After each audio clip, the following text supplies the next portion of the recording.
দীপঙ্কর সাহাকে আমার অনেক কৃতজ্ঞতা এবং ধন্যবাদ। প্রভুর আশীর্বাদ বর্ষিত হোক, সে যেন বছর বছর আরো সুন্দর করে করতে পারে।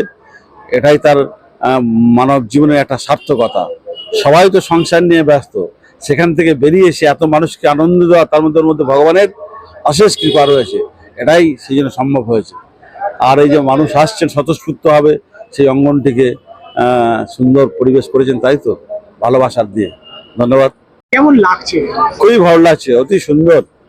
বাংলার পরিবেশটা রথযাত্রায় যেন পাল্টে যায়, দেখিয়ে দেখিয়ে। এবং ঘরে ঘরে রথ, জগন্নাথ প্রভু মানে প্রত্যেক বাড়িতে বাচ্চা থেকে বুড়ো পর্যন্ত এই রথে আকর্ষণ, এই রজ্জু আকর্ষণ। রথে তু বামানং দৃষ্ট পুনর্জন্ম ন বিদ্যতে।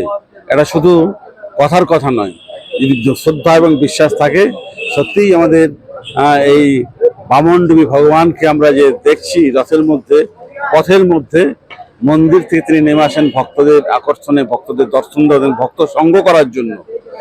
এটি হচ্ছে ভগবানের মহত্ব। ভাগবত ভক্ত ভগবান একাকার হয়ে যায়, এই যে বার্তা, এটা হচ্ছে আমাদের বৈদান্তিক বার্তা। ভাগবত ভক্ত ভগবান তিন এক, একে তিন।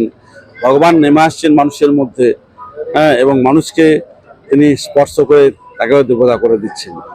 এই যে রথযাত্রা একটা উদ্দেশ্য। আর আমি বললাম, রথ হচ্ছে আমাদের একটা শরীর, সেই শরীর রূপী রথের মধ্যে আমাদের আত্মারূপী ভগবান রয়েছেন। সেই আত্মাকে অর্থাৎ সন্তুষ্ট রাখতে গেলে কি করতে হবে? রথ তো চলছে, আমাদের এই দেহ সদা সর্বদাই চলমান। সেই চলমান শরীরটাকে কে কন্ট্রোল করছে আমরা সকলেই জানি, ষড়রিপু আমাদেরকে কন্ট্রোল করছে। এই রিপুগুলি হচ্ছে 6টি ঘোড়া। এরা হচ্ছে বেলাগাম। যদি আমার বিবেকটাকে না জাগ্রত করি, এরা লাগাবেন, যা বলবে তাই যদি করতে যাই, তখন মনুষ্য থেকে আমরা পশুত্বে নেমে যাব। কিন্তু এই 6টি ঘোড়াকে যদি এই রিপুগুলি কন্ট্রোল করতে পারি, তাহলে আমরা দেবোত্তোন্নীত হব। তাই এই দেবোত্তোন্নীত হয় আমাদের জীবনের উদ্দেশ্য। স্বামী বিবেকানন্দ কথাই বলেছেন, প্রত্যেকটি মানুষের মধ্যে দেবতার পূর্ণাবির্ভাব। এটা জন্য আমরা বিশ্বাস করি, আমরা সনাতন ধর্মাবলম্বী।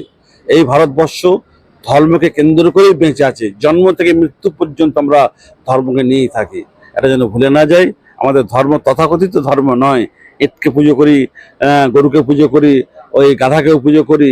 এই পুজোর মধ্যে তাৎপর্য আছে।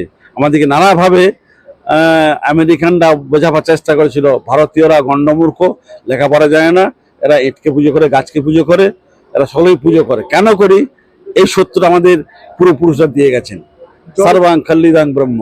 জয় জগন্নাথ সেবাশ্রম সনাতন ধর্মের নিষ্ঠা সহ পালন করেন এবং মানব সেবায় সমস্ত সদস্যরা এটাই উদ্দেশ্য যুক্ত করেন।